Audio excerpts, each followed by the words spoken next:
Namakuru azindutse avugwa muri iki gitondo avuga kugeza ubu ngubu mu burasirazuba bwa Kongo by'umwihariko Kivu ya ruguru na Kivu y'amajyepfo birakora ibikorwa nk'ibya leta isanzwe ifite president n'izindi nzego. Nyuma yo gukoresha ikizamini abacamanza General Makenga Sultani yanabiyoboye umuhango wo kwakira abakomando 2737 basoje imyitozo ya gisirikare.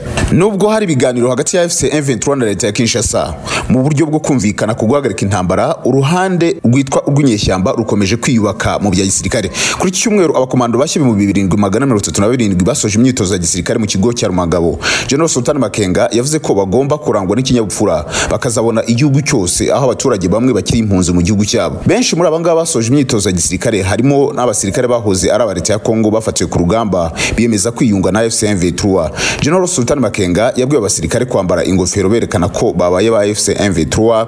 Yavuze ko ibibazo bihari byatewe n'ubutegetsi bwa President Felix Tshisekedi ashinja kugira ivangura no kuvangira ingabo azivangavanga na Wazalendo ndetse na FDLR. Yavuze ko yahaye agaciro abacanshuro kurusha abasirikare b'igihugu, akamushinja ko ari we wazanye ibibazo byose atagifite ubushobozi bwo kuyobora igihugu.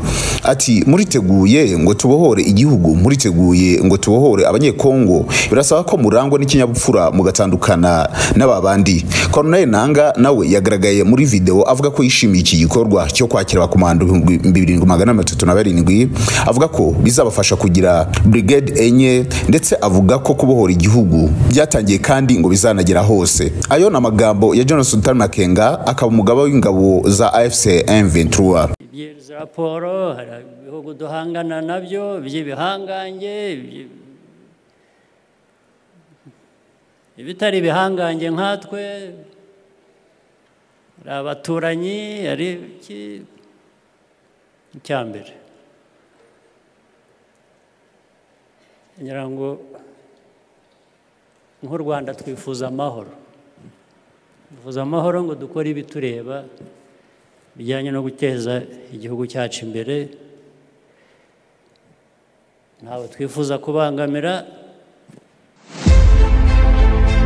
Ubu noneho ntabwo bikiri ibanga. Waruzi neza ko iyo wivuje nabi uba ufite ibyago bya 80% by'uko ya ndwara ishobora kuza ifite ubukana burenze ubwo yari isanganywe. Ariko hehe nizo mpungenge, kuko muganga wacu ni inzobere cyane, akoresheje imiti y'ibimera yirukana inyatsi n'akarande, avura amarozi y'amoko yose, agarura ibyibwe, yirukana nyabingi mu muryango, atanga umuti w'ishaba ku bacuruza bikanga, atanga umuti w'inkundo, azingura abazinzwe ndetse n'ibindi byinshi. Mwegera gufashe kuko arashoboye.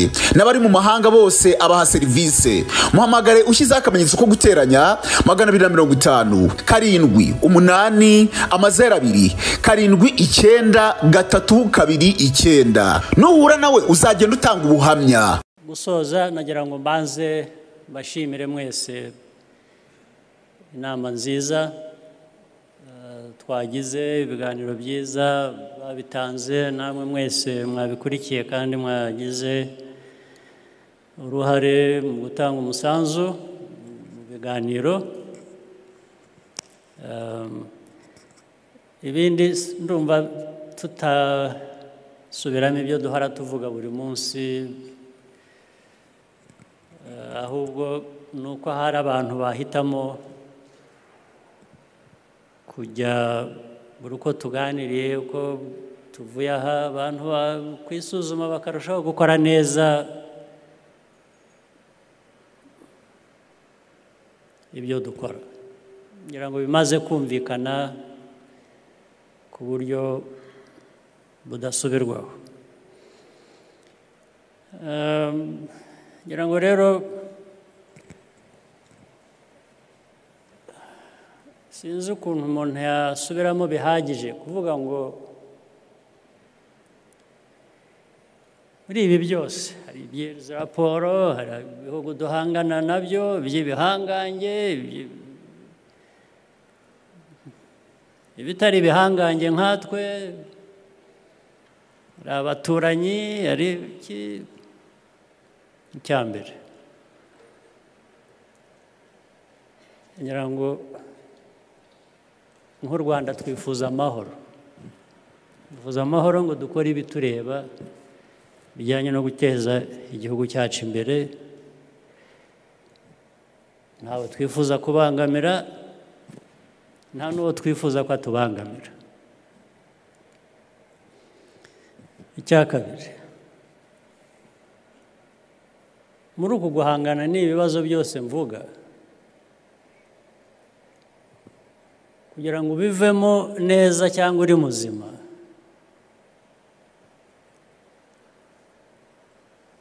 urireba niba ushaka kubaho mu nzu yawe wubatse utanyagirwa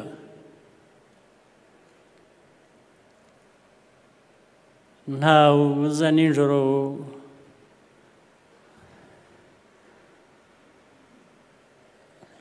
ngo agushimutire inka utunze cyangwa ngo ajye mu kigega cyawe atware ibyo wejeje hakorwa iki aho kwirorwa mbere na mbere urara ijoro urinze izamu ry'urugo rwawe wubaka urugo rukomeye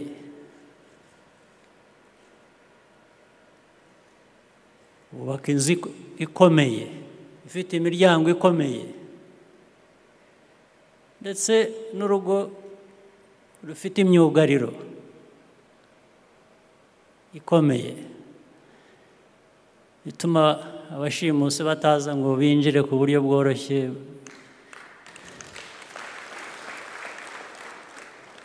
ntihuhera cyangwa se kugira ngo utanyagirwa ugasakaza ibikomeye haza imvura nyinshi haza imvura y'umuyaga igahuha umuyaga ugahuhuka utwara ibyoroshye ibikomeye biguma bikomeye rero twebwe twirebe nk'umuntu ufite urugo ahantu hari ibyo byose hari imvura izana imiyaga myinshi hari abantu b'abashimusi iyo urangaye iyo udakinze umuryango iyo utugariye hari abazaza bagatwara ibyawe ku buryo bworoshye kugira ngo rero aho duhera hambere twubake inzu ifite umusingi ikomeye ifite inzugi zikomeye ifite isakaye neza ku buryo imvura nigwa turyamye inzu itava ngo imvura idusange mu nzu yacu aho turi n'igihugu nuko kimeze twugarire tugire imyugariro ikomeye tugire umusingi tugire inzu isakaje ibikomeye nicyo kintu cya mbere aba bantu abanyarwanda mwese abato abakuru abatari hano mpereye kuri mwe abayobozi uko dukora ibyo dukora nibyo bibanza bikaturinda umwanzi nicyo kintu cya mbere na bya bindi muvuga by'abantu bababeshyera babatuka bagira bate iyo ibyo ukora ari bizima ubwabyo birabanza bikagukingira icyo kibazo kavuga bati kanaka n'umwicanyi yamaze abantu mu gihugu ukavuga utari ko abapfuye ni bande bikamera nk'aba bandi muribuka igihe Human Rights Watch turega ko hari abantu twishe bagatanga urutonde erega abantu baracicikana bajya gushakisha abantu bapfuye aho bapfuye mu turere hehe ngira ngo hari abantu nka 11 cyangwa 10 n'abangahe sinibuka basanga abo bantu bose bariho ahubwo n'inkuru y'uko bapfuye ntibayizi ntabwo bigeze bayumva, ntibigeze bumva ko bashyizwe ku rutonde rw'abapfuye cyangwa se ikigomba kuba cyarabishe. Ariko ubwo ni ukubera ko mbese koko iyo baza gusanga barapfuye, ni ukuvuga ngo twabaga twarakoze nabi kuko abantu babaga barapfuye. Ariko kuba barabasanze ubwabyo birisobanura, ndetse abantu bakavuga batari ko se twicwa n'icyo ahubwo. Ni ukuvuga ngo kuba aba bantu bariho ndetse wenda noneho babyiza bakaba bariho neza, ukubeshyera ko wishe abantu azahura n'umunyomoza banavuze kandi uriho ahubwo utageze ahajya.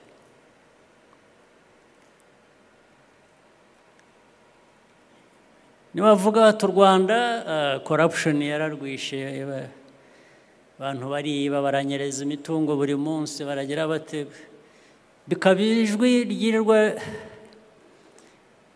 risakaza ayo makuru kubera abanzi muvuga u Rwanda rufite. Biravugwa ariko bigeraho bikanyomozwa. Buriya bizageraho umuntu abaza atari ko hibwe nde, hibwe iki, byagenze gute? Hanyuma ahubwo abantu basange n'aba bajya baduha amafaranga, nibaza babwiye batari ko amafaranga twabahaye mu burezi ko twumva ngo yarabuze. Timwuze, dore amashuri twubatse ngaya, abarimu twigishije ngaba, ibyo twahaye abanyeshuri kubagaburira kuri munsi ngibi, uko byagezweho, inzira byanyuzwemo kugira ngo bikorwe ngiyi. Icyo gihe uwabeshyaga aragaragara. Ariko icyangombwa ntabwo ari ikibazo cyo kubeshyerwa cyangwa kunyomoza uwakubeshyeye. You have benefited from that investment, period. Umwana wize yarize, amashuri bigiramo bakeneye yarubatswe, ibyo nibyo byangombwa. Niyo mpamvu iyo tuvuga ko abantu dukwiriye kubaho, dukwiriye gukora, muri rya jambo ariko ryibagiranye riti ntabwo rigikoreshwa cyane. Hari jambo nakunze sinzi aho ryari ryarakomotse twakoreshaga cyane, ubudasa. Ubudasa ko butagikoreshwa mwarabwanze mwageze aho muraruha, muva ku budasa mujya mu bisa n'iby'abandi byose. Ubudasa bw'u Rwanda, ubudasa bw'u Rwanda ni ibyo ngibyo. Ni ukuvuga ngo twebwe ibyo nababwiraga ejo, dufite imiterere yacu, ibibazo byacu bidasa n'iby'abandi. Uburyo bwo guhangana nabyo, bwo kubikemura, bwo gukemura mikoro make, dushaka kugera kuri byinshi.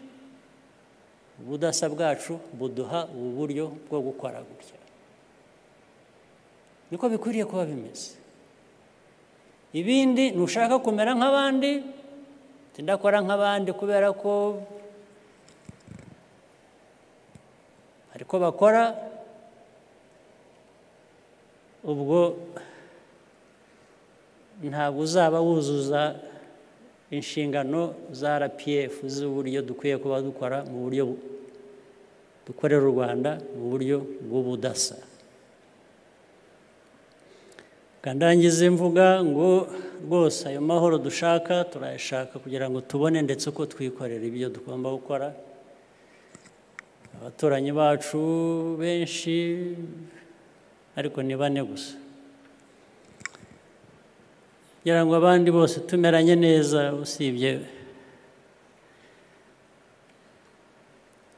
wenda nk'umuturanyi umwe gusa.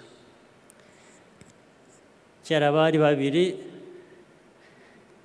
uwa kabiri navuga igihugu cy'amajyepfo Burundi ubu turi mu nzira yo gushaka uko twumvikana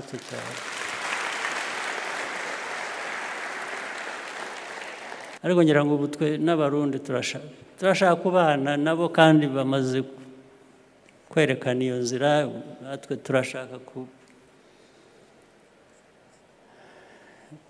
Kongo ibibazo twari dufitanye nabo turafatanya kubikemura rwose bemeze neza ntabwo bikiri nka mbere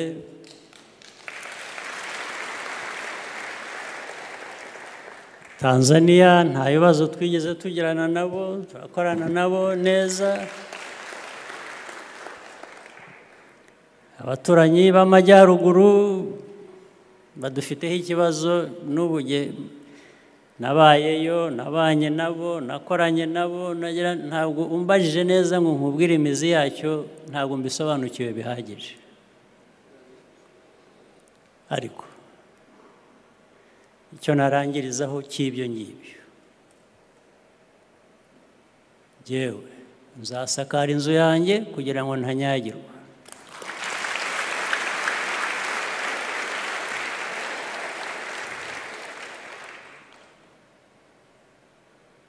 nzashyiraho imiryango idadiye utanyinjirana ugatwara ibyanyu wanyinjiranye kandi nzagusohokana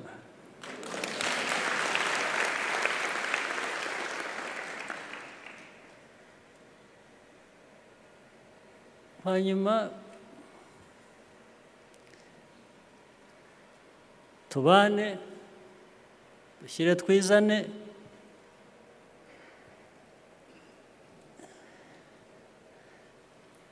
uwizanye nabi nawe